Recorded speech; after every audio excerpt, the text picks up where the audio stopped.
Hello, this is Daniel from Astroqueen. You're listening to Doomed and Stoned Latin America.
Hola, bienvenidos a Doom and Stone Latinoamérica. Mi nombre es Román Tamayo y hoy tengo el privilegio, el honor de platicar con una banda leyenda. Ellos son Astroqueen desde Suecia para todos ustedes y hemos tenido el privilegio de verlos en Freak Valley y hoy están con nosotros, así que tenemos muchas preguntas para ellos. Hello guys, welcome to the show.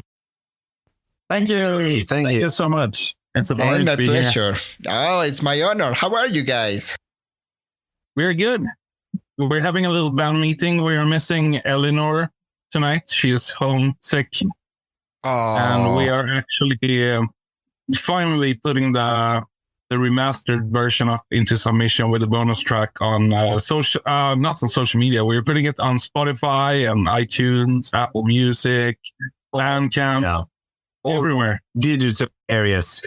yeah, I have Yeah. the two version. This is the last one version and the original version. And you told me this is the really, really original. So I'm very lucky.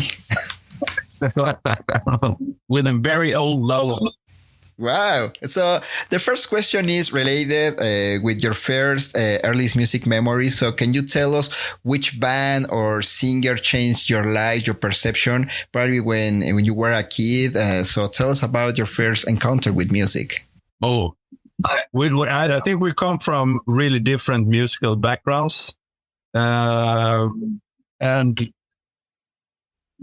I don't know how to start, but For me, it started with Europe when they released the Final Countdown album.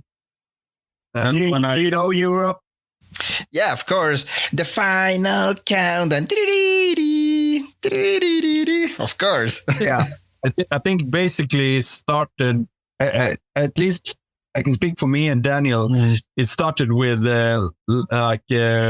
early Twisted Sisters and Wasp, and then going on to Iron Maiden and Metallica. That was pretty much the start where the music interest started. Yeah. So and I would say the same, because I remember when I got the one of the Europe's the Final Countdown on cassette. oh, yeah, What do you call that in English? Is it tape. Yeah, tape. Yeah. I got that one. I listened to that all over again, and then also, but yeah, Metallica for me was the introduction to heavy music. So pretty much basic heavy metal. Yeah. Was the start. So how you guys discovered this kind of music called stoner rock, doom, Caius, all these bands? You are one of the pioneers of this kind of sound, like Dozer, like Greenleaf, for example. So Demon Cleaner, and the Swedish sound is very unique. It's very raw. It's very rude. It's different than the sound from California. So how you guys get involved in this kind of music? I discovered Caius in a local record store where I live. It's a very small town, and I don't know, somehow I just saw the artwork, and it was they had just released the Circle Sleeps Town album. So it was kind of late in the Caius career, and I just picked it up, and I was just like, what is this? And I was listening to it in the actual record store. I was just blown away. I had no idea what kind of music it was. And then I took it to a party, and all of us were at the party, and I was playing it that night, and everyone was like, wow, what is this? This is so good. Even people who didn't really like heavy metal appreciated the album. And then internet wasn't even around, I think. Or it was in the very beginning of internet. Yeah. We had no idea what kind of music it was. Yeah, but I mean, during that time, you went to a record store and you asked for, I would like to listen to this album. Yeah, and you got your headphones and you put the disc in the like CD player. Yeah, and you stood there and just listening to it. And I guess that was the case for you. Yeah. And I had no idea what kind of music it was. And then I think like in 95 or 96, somewhere around there, when we started to get internet here in Sweden, we found some really strange website where we could see some of the other bands connected to Caius, which was like Fu Manchu, Nebula. No, I don't even know if Nebula was around. Yeah, maybe. But the very early stoner rock bands. And it was just like a whole new world open. Wow. Yeah. And I'm saying like a year after that, in 97 or 1998, I started working in a pretty large record store in Gothenburg where we had a lot of import CDs. So I would just discover a lot of stuff. And I would just buy everything that was kind of the same genre. We even went to see Queens of the Stone Age when they played here on the first record They played in 1998 in Gothenburg. Yeah. And it was like 50 people. Yeah. Wow. And no one knew what it was. We were just like, oh my God, it's Queens of the Stone Age. Earthlings was the opening band. Yeah. And it was just like, that's how we met as well. Like Daniel Lidén he was in Demon Cleaner at the time. Yeah, he was the Demon Cleaner. And we had this kind of, what is it called? What was the forum called? The ICQ. It wasn't ICQ. It was MIRC or something like that. It was called Mir. Yeah, me and MR. Yeah, it was an early like chat forum for on the internet. So we started like hanging in that forum and talking to or chatting. Yeah, this is like late 90s. This is late 90s, very early internet. And then I got to go Daniel from Demon Cleaner. It's really nice to hear that stories because that's how the people start to connect. And it's crazy because maybe I know 30 years later, the technology changed a lot. I mean, it's if you think it's just a small period of time and the world changes, I mean, no, it's amazing. But tell us about the beginning of the band. You start to know each other in the party. So how you guys decide to create this band? How was the beginning of Astroqueen? Yeah, we were classmates since I would say 8 years old, maybe, or 9 years old, something like that. Yeah, Johan and Daniel, the drummer and the lead guitarist and singer. Yeah, you were old. We started our first band in like 89 or 1990, maybe. Yeah. Wow. When we were kids. Yeah. But that was basically the thrash. Yeah, it was like thrash metal. I would say very much influenced by early Metallica and Sepultura and bands like that. And then Lillis was Daniel Tolergård was living in Belgium at the time. Yeah. But and then you rejoined in. Yeah, and you came back. I joined like Daniel and Johan when I was around 14 years old. Mm. Yeah. So, and then Astroqueen came from that around like I don't know what year, but it was. I think it was like in 1997, I would say. Yeah, that's end of high school. Yeah, that's when we started to kind of find the kind of music we wanted to play, and that was after we had heard Caius, and also the Helicopters was just like a new thing, and we just discovered all this kind of garage type of sounds, and that's when we formed Astroqueen. Yeah. I guess on that period of time, bands like Dozer and Demon Cleaner play in this. It was like at the same scene or not? Can you tell us how was the first show for you and how you guys start to connect with that kind of bands like Dozer or Demon Cleaner and other ones? Oh, it was basically from that #Stoner Rock chat program that we got to know them, and also we kind of. I think we heard that there's another band in the same kind of style as Caius and from Sweden called Dozer. And we were like, oh, cool. And that's when we heard the Super Soul on a compilation somewhere. So I think they started like maybe a year before us or something.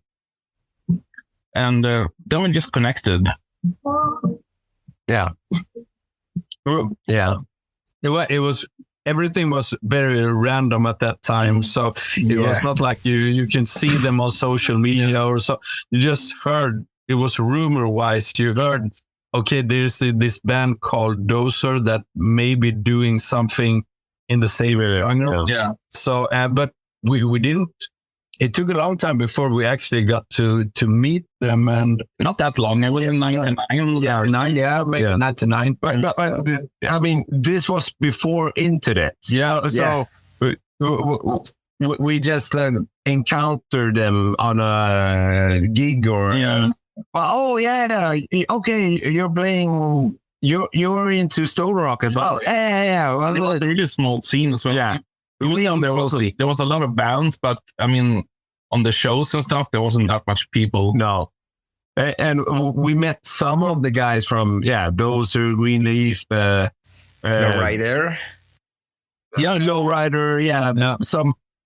So, but at that time, you just met them. Okay, we met them like 10 minutes before the show or something, and then you didn't have any like. We didn't come from the same cities as well. No, so we had this really early thing with the Mammoth Volume, though. Yeah, do you know Mammoth Volume? Yeah, of course. We connected with them quite early. Yeah. And they opened for us. They opened for us, and they're really nice guys. We play with them, and as far as we can see, they are active also again. And they live like 30 kilometers from us. Yeah, it's like an hour by boat. Wow. And we are in the same region of Sweden, like, the West Coast. Yeah. So, but. It's strange how it turned out. Yeah.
Bienvenidos a Doom and Stone Latinoamérica. Vamos a entrar de lleno con esta traducción, con estas leyendas. Tenemos a Astroqueen desde Suecia. Esta entrevista la hicimos en diciembre, justo antes de terminar el 2023. Y bueno, nos acompaña Daniel Änghede. No sé si se pronuncia de esa forma, sueco no se me da, pero también tenemos a su compadre Daniel Tolergård y por supuesto a Johan con nosotros. Y pues bueno, abrimos esta entrevista bastante cotorra con ellos. Platicamos mucho sobre la carrera, el Into Submission, algunas sorpresas, un disco nuevo que se viene por ahí. Y bueno, nos dicen que Eleanor, que es la nueva bajista, estaba enferma, por eso no pudo estar en la entrevista.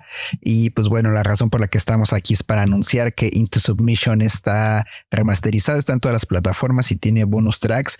Pero pues bueno, antes de eso nos gustaría saber sobre el pasado y como siempre pues les preguntamos sobre su background musical, cómo se entraron en la música densota, pesadota. Y dice, bueno, nosotros tenemos diferentes backgrounds, dice, pero creo que todos coincidimos con ciertas bandas. Eso nos dice Daniel. Dice, por ejemplo, la banda Europe, Twisted Sister, Iron Maiden, Wasp, Metallica. Dice, fueron las bandas principales. Dice, me acuerdo mucho del cassette de Europa, donde venía The Final Countdown, esta rolototota que hemos escuchado millones de veces en el radio. Dice, y esa fue nuestra introducción realmente al heavy metal, a la música densota, pesadota. Y pues bueno, obviamente ya más centrado en el stoner rock, pues les preguntamos cómo descubrieron este tipo de sonidos lentos, psicodélicos, pesados. Sobre todo en Suecia, el sonido de Suecia es muy característico. No es tanto un stoner pues a la Caius, onda California, es más duro, es más pesado, es más sucio. Y pues bueno, Daniel dice, yo descubrí a Caius en una tienda local de discos, me llamó mucho la atención el arte de este álbum, lo saqué y era el Circle Leaves the Town, lo escuché. Puedes escuchar los discos en la tienda. Si le decías, hey, póngame este, se puso los audífonos y dice, boom, me voló la cabeza, compré de inmediato el disco. Y pues bueno, no sabía qué clase de música era eso, no se parecía nada al heavy metal que habíamos escuchado, así que le llevé a una fiesta y bueno, todos decían, wow, ¿qué es eso? Incluso la gente que no le gustaba el metal como que se cuadraron, ya saben, era como wow, eso está muy bueno. Y bueno, esa fue su introducción obviamente al mundo del stoner rock con Caius. Y dice, en aquellos años apenas empezaba el internet, así que no había mucha información de las bandas, pero pues justo como les decía, puedes escuchar música en las tiendas, solamente lo pedías y pues te lo daban, ¿no? Ahí lo puedes escuchar y después lo podías comprar. Más o menos entre 1995 y 1996 el internet empezaba a llegar a Suecia y bueno, había un sitio que era como una especie de chat donde tú podías conectar con bandas, como los primeros pininos de las redes sociales. Y pues bueno, ahí descubrieron bandas como Fu Manchu, Nebula, las clásicas del stoner rock. Y pues bueno, esto les abrió totalmente el mundo, un panorama nuevo. Estamos hablando que estas bandas descubrieron a la par, por ejemplo, se descubrieron casi a la par.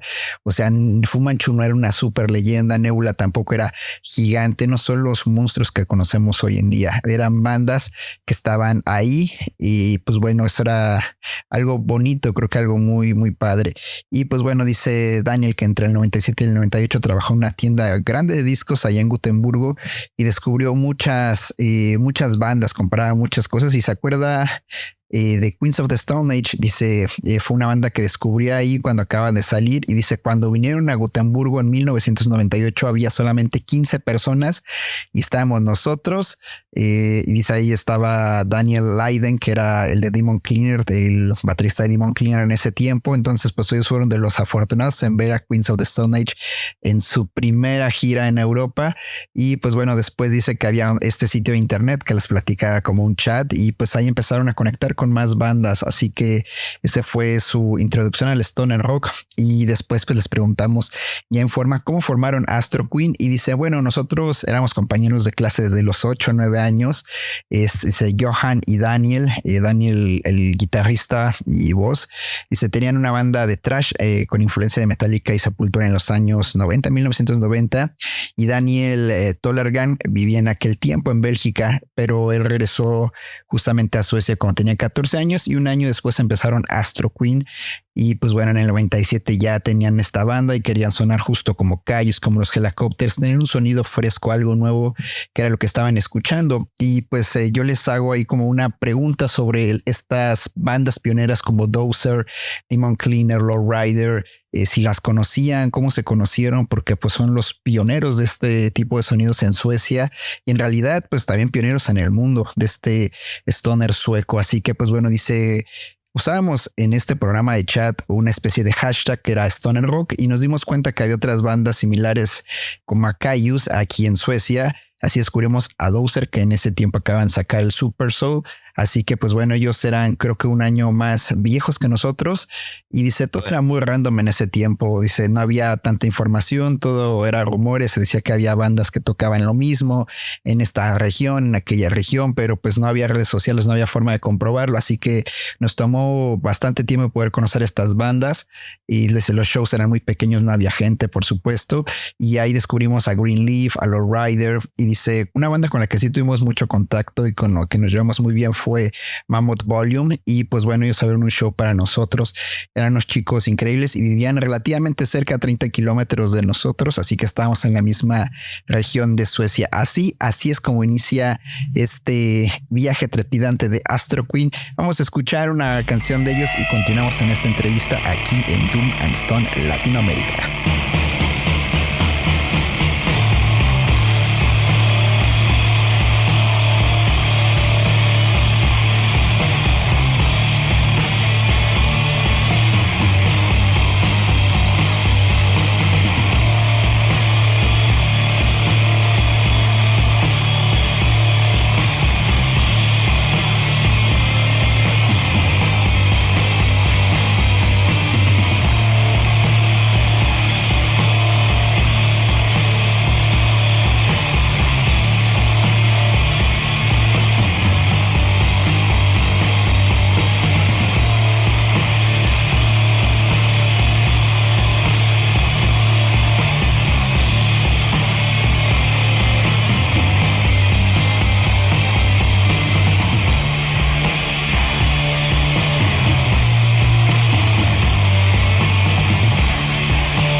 Yeah, different times, but I mean that's how start everything. That's why you're one of the pioneers. So I want to talk about this album. Is a masterpiece in my opinion. Changed the course of the industry in my opinion. It's one of the heaviest albums of all the stoner rock history, Into Submission.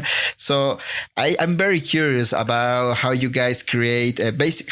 The first thing is how you find your sound, because it's more heavy, a lot of fuzz, it's more there. It's not like this, as I say, the classic sound from Cayuse from California, but maybe Bram Bjork, Fu Manchu. It's different. It's different, the Swedish stoner rock. And the second thing is if you tell us about the recording process, the creative process, and if you have any memories from the tour when you toured with this album, or I'm not sure if you toured with this album, if you did, tell us about everything related with this. I want to hear all the full story from this album, please.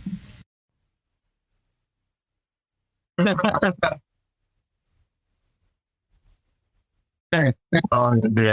Well, I need to start with one thing, and that was what you were talking about, the sound.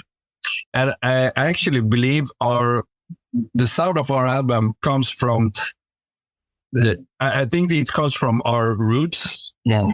That our roots are maybe not typical for this genre, because our roots are from quite different band. Like it is from Metallica, and it's from Iron Maiden and Halloween and Slayer, and we basically come from, I think, from heavier music than most of bands in this genre.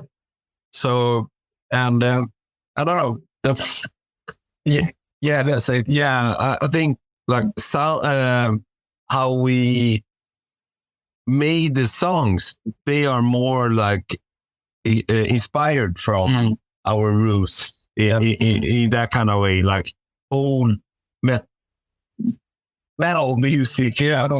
And then we put. I mean, we bought like fuzz distortion. Yeah. Pedals.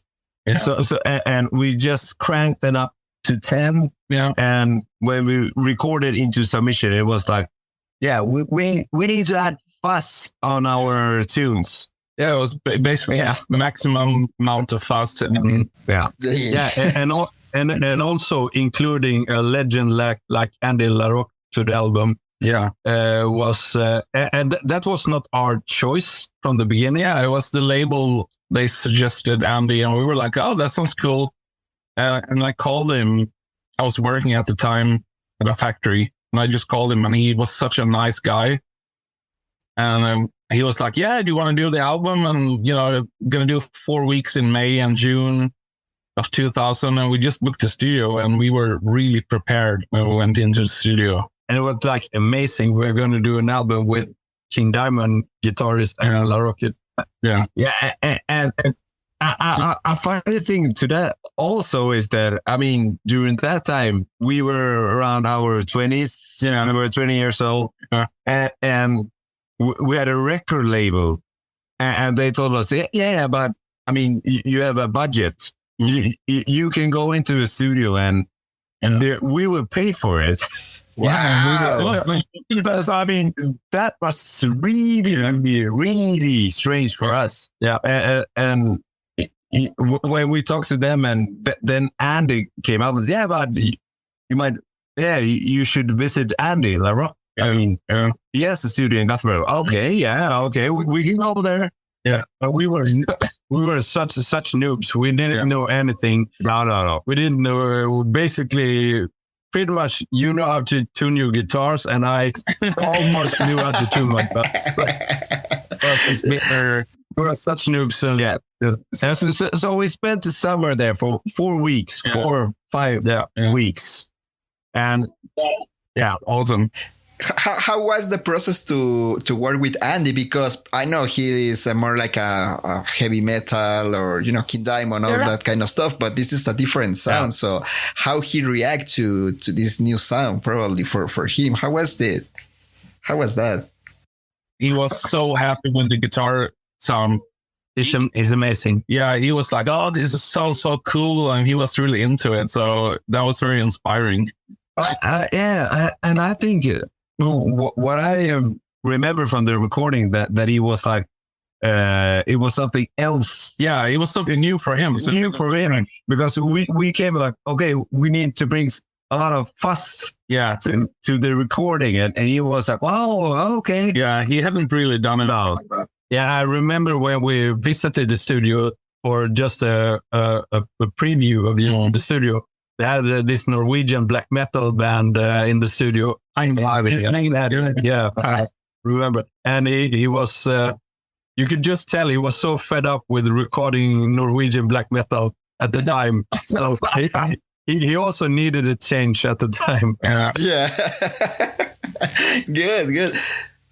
Yeah. So how was the reaction of the people when you released the album? I mean, in these days, it's a classic and everybody who loves the stoner rock, because stoner rock now is huge, it's different. But I guess when you released the album, the context was so different in Sweden and Europe in general.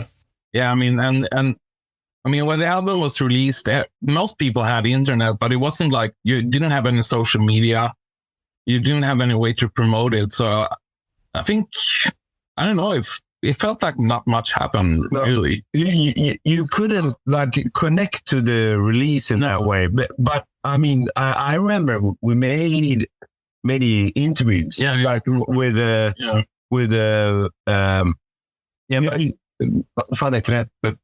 newspapers and like rock magazines. And but I think there's an issue we need to address here also, is that we recorded the album, and then when the album was recorded, our label went bankrupt. Oh yeah.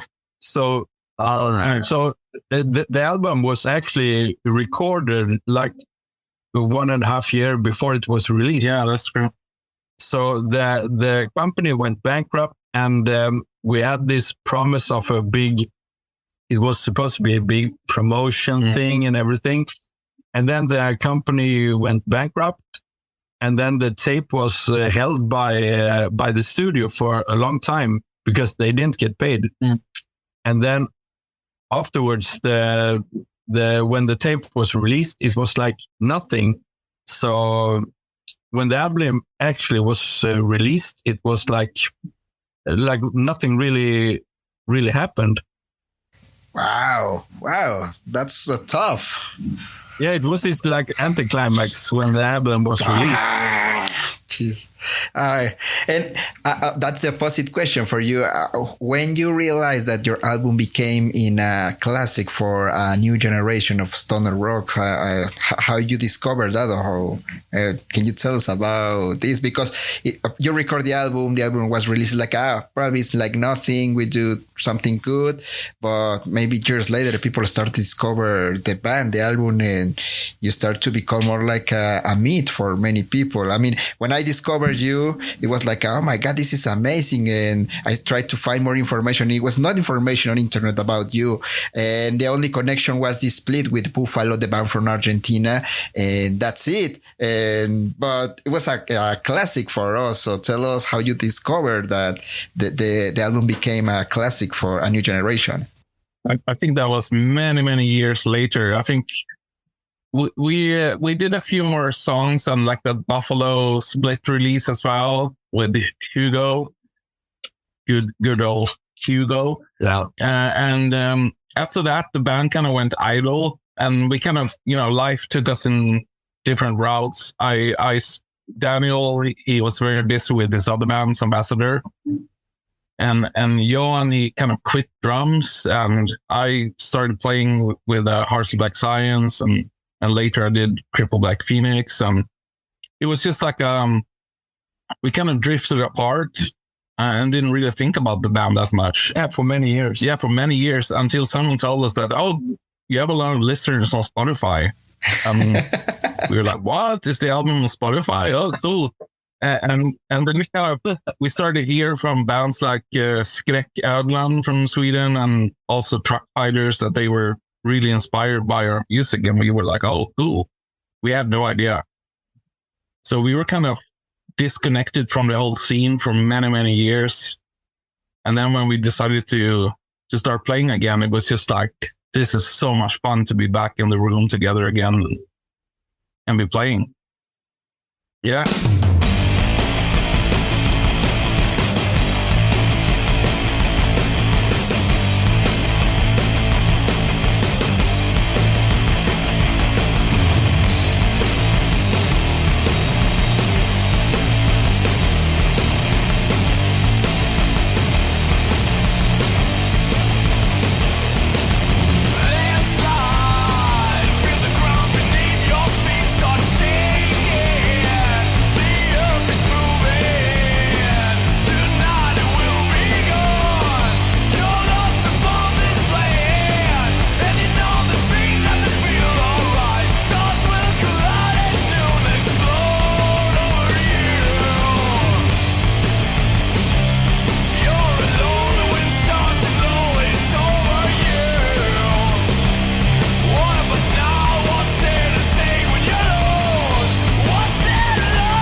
Regresamos aquí a su Doom and Stone Latinoamérica. Estamos platicando con Astroqueen, las leyendas desde Suecia, pioneros en este género del stoner rock. Y es momento de hablar de uno de sus discos clásicos, el Into Submission. Así que queremos saber todo de ellos, cómo lograron este sonido, cómo fue la promoción, en dónde lo grabaron, con quién lo grabaron, todo lo referente a este disco clásico. Queremos conocerlo. Así que, pues bueno, sobre el sonido nos dice Daniel y Johan. Dice, en realidad, nuestro sonido proviene del heavy metal. Dice, para nosotros, bandas como Metallica, Halloween, Iron Maiden o Slayer eran muy importantes, eran nuestros ídolos. Así que, pues bueno, solamente hicimos canciones inspiradas en ellos y le agregamos mucho fuzz. Cuando fuimos al estudio se grababa con el máximo fuzz, así tal cual. Dice, del otro lado tuvimos un arma secreta que era Andy LaRoe, que era el guitarrista de King Diamond. Y pues bueno, fue una decisión que tomó la disquera en aquel momento. Nos hicieron la propuesta y nosotros dijimos, por supuesto que sí, era King Diamond quien no quería grabar con el guitarrista de King Diamond. Así que, bueno, entre mayo y junio de aquel año, pues tuvimos 4 semanas justamente trabajando con él el verano y bueno, fue increíble trabajar. Andy era un súper tipo, estaba muy adentrado en el sonido, en la banda y pues bueno, nosotros estábamos en nuestros años 20, imagínate, en aquel tiempo nos había firmado un sello discográfico, teníamos presupuesto, nos estaban pagando por hacer un disco, eso era muy extraño para nosotros, así que pues bueno, no sabíamos realmente nada en aquel momento, no solamente sabíamos afinar nuestras guitarras y eso era todo, pero fue muy, muy increíble. Y pues bueno, la pregunta es cómo Andy reaccionó ante este nuevo sonido. Él venía más de una escuela heavy metal y era algo novedoso de alguna forma el stoner rock. Dice, Andy estaba muy contento y muy enfocado. Dice, para él efectivamente era algo nuevo y no entendía, por ejemplo, eso de que queríamos mucho fuzz. Él decía, pero ¿por qué quieren mucho fuzz? Eso era muy, muy raro para él. Pero bueno, antes de nosotros había grabado una banda de black metal noruega, así que pues supongo que está muy feliz de hacer un cambio y pues bueno, fue muy divertido. Y sobre la recepción del álbum, dice, bueno, en aquel tiempo la mayoría de las personas ya tenía internet, pero no había redes sociales. Y así que realmente no pasó mucho. Hicimos un par de entrevistas para revistas de heavy metal y periódicos y pues no hubo mayor cosa. Dice, cuando estábamos grabando el disco, el sello en el que estábamos quebró y pues bueno, teníamos esta promesa de un buen deal, hacer promoción, pero realmente no pasó nada. El disco se había quedado de hecho guardado un año en el estudio porque la disquera no había podido pagarle al estudio. Así que cuando salió finalmente el disco, que había estado enlatado, pues no pasó nada, fue el anticlímax de alguna forma. Entonces, pues esa es como la triste historia del Into Submission, como en su tiempo fue un disco abandonado que pues se perdió ahí, pero muchos años después una nueva generación lo descubrió y lo volvieron un clásico. Hicieron de Astroqueen una banda pionera, una banda importante, así que pues la pregunta obligada es ¿cómo se enteraron que Into Submission y que Astroqueen, el legado de Astroqueen, había repercutido en una nueva generación de stoners que pues ya tenían sus ídolos en forma, ya había giras, ya había disqueras, ya había toda una estructura enfocada en este género? Y pues bueno, nos dicen ellos, dice, efectivamente eso fue muchos años después. Dice, hicimos unas canciones extras después del álbum para un split que hicimos con Buffalo de Argentina a través de Hugo, que era el dueño de Días de Garage, este sello increíble. Y después de eso tomamos caminos diferentes. Daniel Tolergård formó Sambasadeur, no sé cómo se pronuncie. Johan renunció a la batería. El otro Daniel hizo Triplet Black Phoenix y otra banda que se llama Hearts of Black Science y se enfocaron en eso ellos prácticamente. No pensamos en la banda, dejamos todo hasta que un día recibimos varios mensajes y que nuestro disco estaba en Spotify y estaba como, ¿qué? ¿Nuestro disco en Spotify? Qué loco. Dice, después conocimos a varias bandas, entre ellas los Truck Fighters, que nos dijeron que nuestra música los había inspirado y eso fue algo muy increíble. Estuvimos desconectados todos estos años de la escena, no sabíamos nada realmente, bandas o qué estaba pasando. Así que con estas noticias decidimos retomar la banda, empezar a tocar de nuevo y ver qué podíamos hacer. Así que así comienza nuevamente el camino de Astroqueen, una de las bandas más importantes y legendarias de Suecia del stoner rock. Vamos a escuchar algo más de ellos y ya regresamos a terminar esta entrevista aquí en Doom and Stone Latinoamérica.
Hi, this is Tommy from Dozer and Greenleaf, and you're listening to Doomed and Stoned Latino America.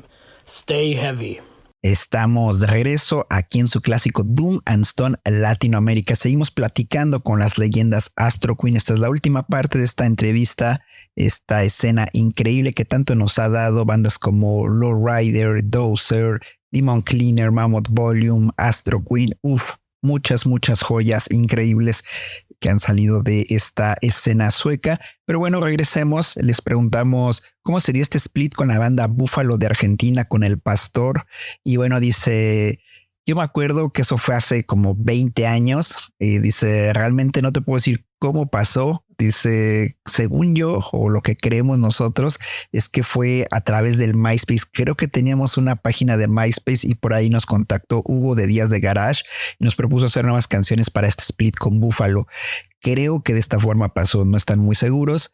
Pero bueno, dice, al final tuvimos esta conexión con Hugo, pero no tuvimos una conexión realmente con la banda. No los conocimos, no platicamos. Y dice, lo mismo pasó con el video que hicimos. Fue a 3 cámaras, pero pues no pasó mucho. En ese tiempo creíamos que era algo muy divertido y hablamos realmente de ir a Argentina para tocar con ellos, pero eso no pasó. Y ahí pues bueno, les decimos que estamos muy abiertos, que nos encantaría traerlos a México, a Latinoamérica, que se haga este sueño realidad y ¿por qué no? Que toquen con Buffalo después de 20 años sería increíble. Entonces, pues bueno, ahí está la propuesta para los Astroqueen. Y dice, hace 20 años nuestro caso fue muy raro. Ahora todo el mundo está muy conectado a través de las redes sociales. La comunicación es muy fácil, pero mucho de lo que hicimos en nuestra carrera fue por mucha suerte. Por supuesto, habíamos trabajado muy duro, pero no teníamos conexiones, no conocíamos a nadie. Dice, un día fuimos a un bar metalero y escuchamos hablar de Pavement Music, este sello discográfico. Realmente no sabíamos quién era o qué era, pero después vimos que tenían bandas que nos gustaban como Crowbar o Malevolent Creation y nos dijeron que podíamos firmar con ese label. Así que eso fue una coincidencia muy grande, fue muy extraño. Imagínate, tienes 20 años y te firma una disquera siendo una banda de stoner. Era algo nuevo, pero bueno, era todo o nada. Y pues bueno, este sello firmaba casi puras bandas de metal, así que fue algo muy loco. Y pues bueno, finalmente hablamos de la reunión, la ya anunciada reunión de Astroqueen. Y dice, bueno, primero hablamos de llamear un poco entre nosotros, pero pues realmente no pasaba. Esto se vio plasmado, se volvió realidad yo cuando Johan encontró un espacio para ensayar. Y dice, Johan había tocado la batería por 15 años, así que volvió a hacerlo. Y dice, Matías pues tiene un problema auditivo en este momento y pues creo y no pudo sumarse a la banda nuevamente, así que necesitaban encontrar a alguien que pudiera cubrir a Matías y esa fue Eleanor Anderson de Electric Hydra.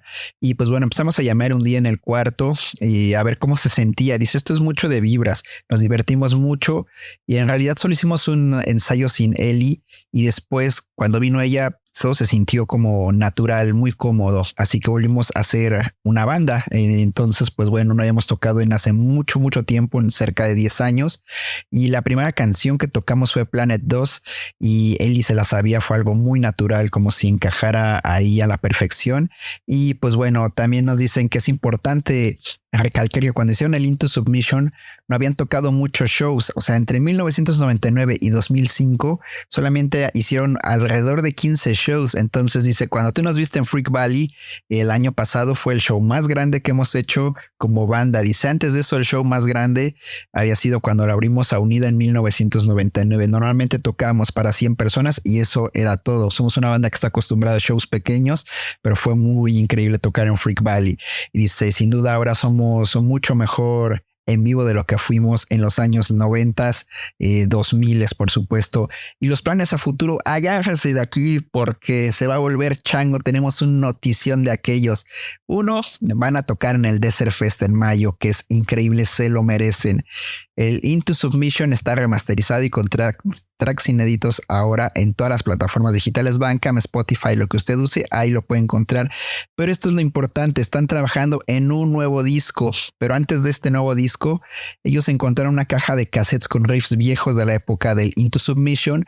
Dice, en el año 2003 nosotros grabamos 3 canciones con Andy LaRogue para unos compilados porque estábamos buscando una nueva disquera, una nueva casa, pero no pasó. Entonces son canciones que están no al 100 y las vamos a regrabar a remezclar y eso va a salir como un EP en vinil y por supuesto después de eso vendrá el nuevo álbum del cual hemos trabajado y hemos platicado mucho, así que estén muy atentos. Astroqueen va a regresar con todo como lo hizo Dozer también el año pasado, así que pues bueno, eso es de todo. Algunas palabras finales, pues bueno, las palabras finales de Astroqueen para todos los fanáticos es muchas gracias por escucharnos. No sabíamos que había gente que nos conocía en Latinoamérica que le importaba nuestra música. Les agradecemos de corazón y la verdad sería increíble ir a México y a Latinoamérica. El lugar más lejos al que hemos ido es Alemania y sin duda nos encantaría aventurarnos en algo nuevo. Muchas gracias y nos vemos pronto. Así termina esta entrevista con los legendarios Astroqueen. Gracias por habernos escuchado en otro Doom and Stone Latinoamérica. Se viene una entrevista con los argentinos IA, muy increíble por cierto. Y bueno, también vamos a estar ahí trabajando con el Ripple Fest. Se vienen cosas muy increíbles para nosotros. Nuestro podcast va a regresar en el mes de febrero. Estén muy atentos. Estamos haciendo unos ajustes por ahí y la verdad es que queremos entregarles un producto muy bueno y por eso nos hemos tardado. Hemos estado haciendo muchas pruebas piloto, pero va a volver. Recuerden escribirnos en Doom and Stone Latinoamérica y por supuesto si tienes una banda toma el cuestionario en doomandstonelatino.com. Nos vemos, ya se la sabe. Costilla. Hey, this is Rob from Resin and you're listening to Doom and Stone Latino America. It's amazing. Yeah, amazing. Thank you for coming back. It's really amazing. And well, we are talking about the split with Buffalo, and so tell us about the connection with this band from Argentina. They are very legendary there, like Los Natas or Poseidótica. But tell us how you connect with this band. I mean, it was not a big connection like in these days, Facebook, Twitter, or whatever. So how you connect with this band? I actually don't remember. I don't either. My guess is that, I mean, for new, I don't know, Romano, how you put this, if you just put this in text, but for us during that time, I mean, you have to recall that this was 20 years ago. Yeah. So there was no like internet as we know internet today. Yeah. And I believe that we had a MySpace page. Yeah. MySpace. Yeah. Okay. And I think that Hugo, the guy from Diaz the Garage or Diaz de Garage or something. Diaz the Garage. He like proposed that would it be possible if you have new songs and could you record it and we can make an album with the Buffalo? Yeah. So we didn't have any like real connection with the Buffalo guys. Yeah. It was Hugo who like thought of he came up with the idea that would it be great to put out a split with the Buffalo? Yeah. And Astroqueen.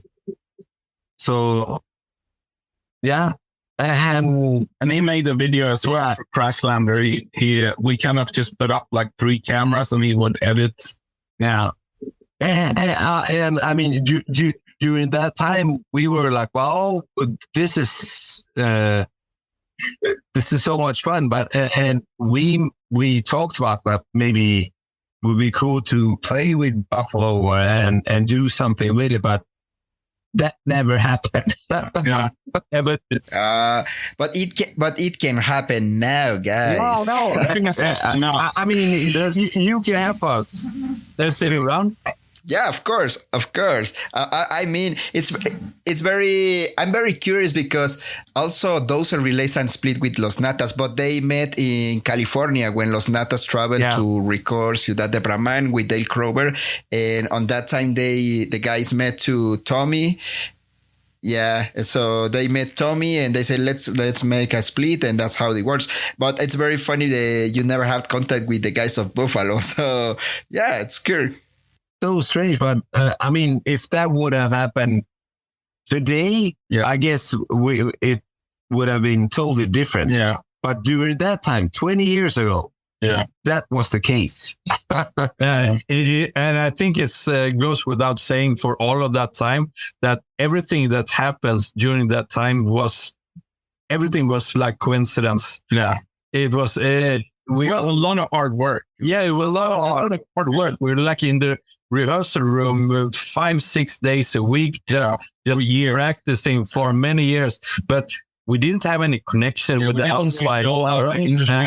And everything was coincidence. Yeah. You met this guy, and the actual way we got our first record deal was throughout. We got to play on this club in Gothenburg, this metal club, and it was the guy who runs this club was the singer of this like new metal band called Transport League, and they were signed to Pavement Music. And we didn't know Pavement Music. What is Pavement Music? And then I knew from Crowbar. Oh, you know now, yeah, from Crowbar. But then we also saw that Malevolent Creation, our death metal heroes, were also signed to this label. And then they say, okay, you can also be signed to this label. Yeah.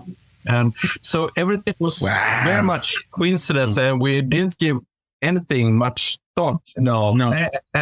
And that was kind of strange for us because, we were signed to a label during that time that didn't have like stoner rock bands on the label. So it was like new metal. Yeah, it was like thrash, death. And so yeah, it was I think it was a new thing for the label as well. Yeah. So, yeah.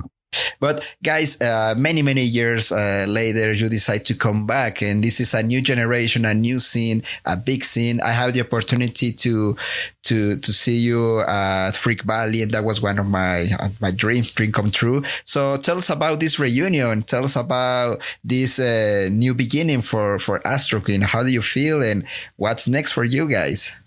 Yeah, so basically, we were talking for a couple of years that we should start jamming again.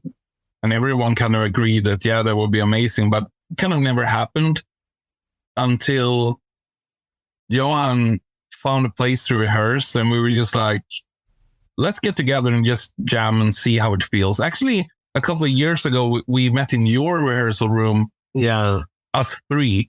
And we would play the songs. And that is like 10 years ago. Yeah. And it felt like yesterday when we played and we were like, this is so much fun. Let's do it. But then it kind of, I actually didn't own a drum kit for like 15 years, or something.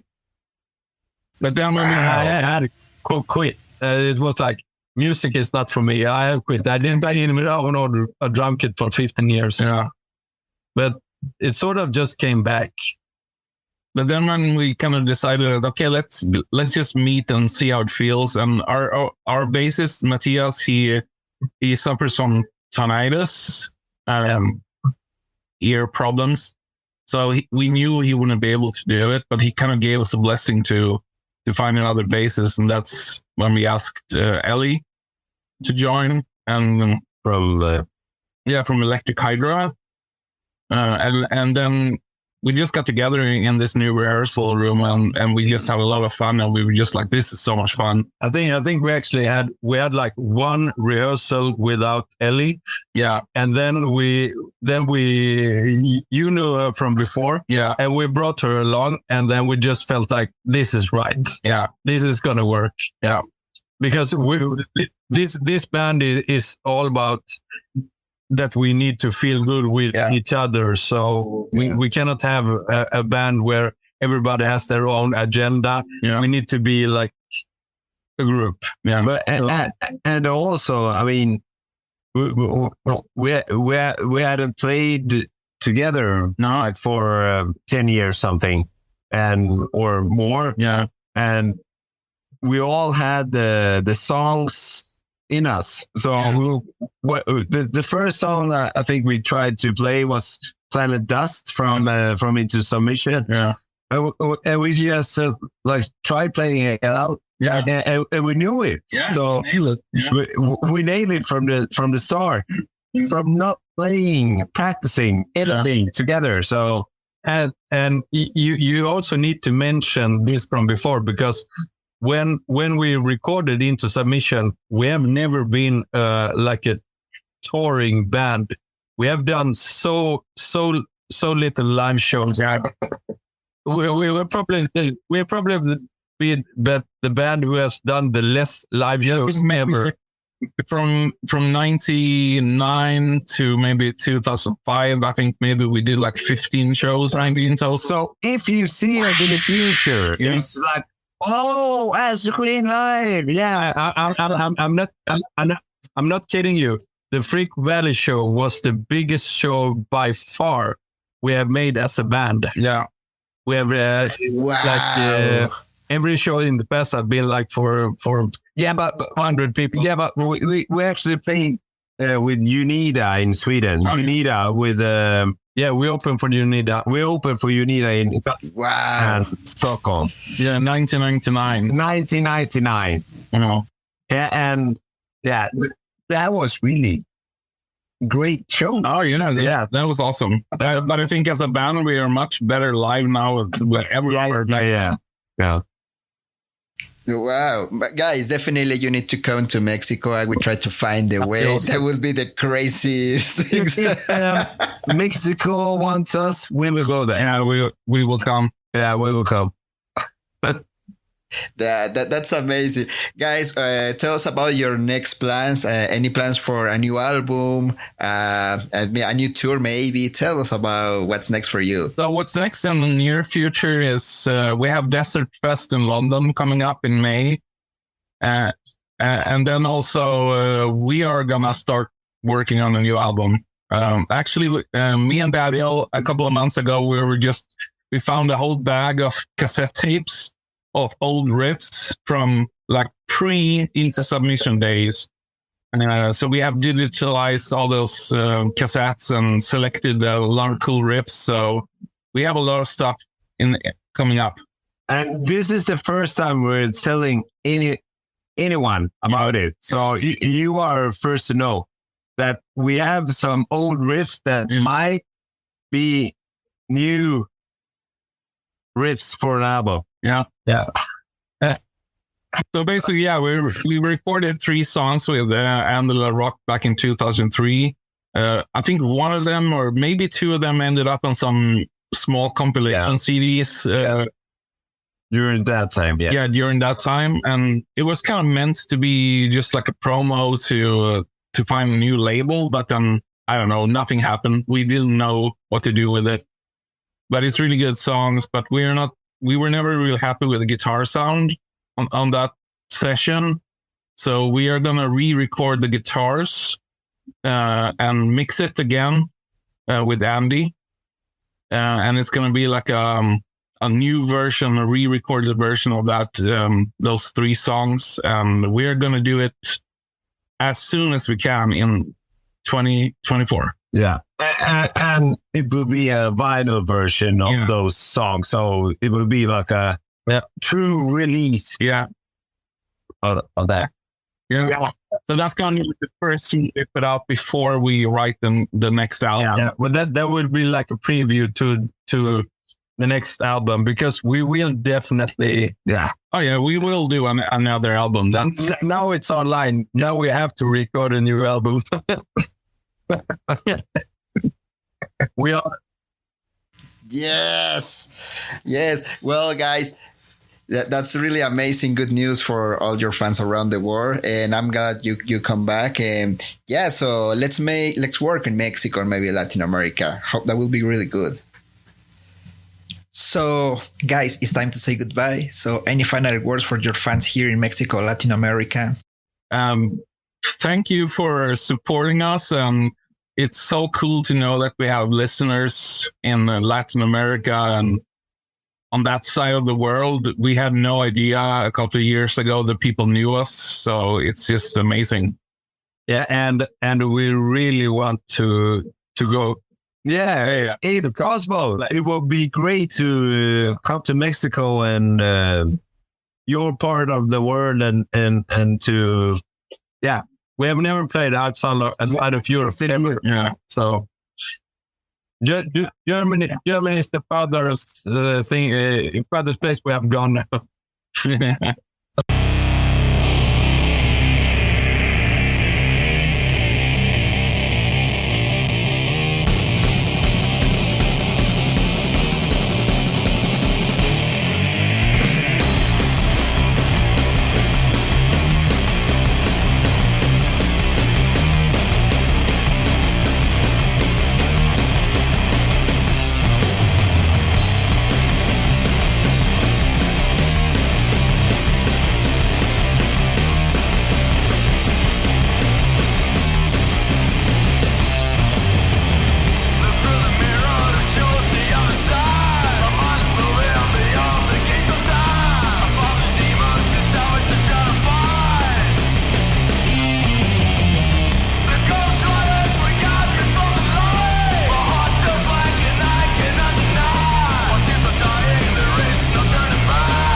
Hello, Dango here, Track Fighters, and now my new band, Enigma Experience.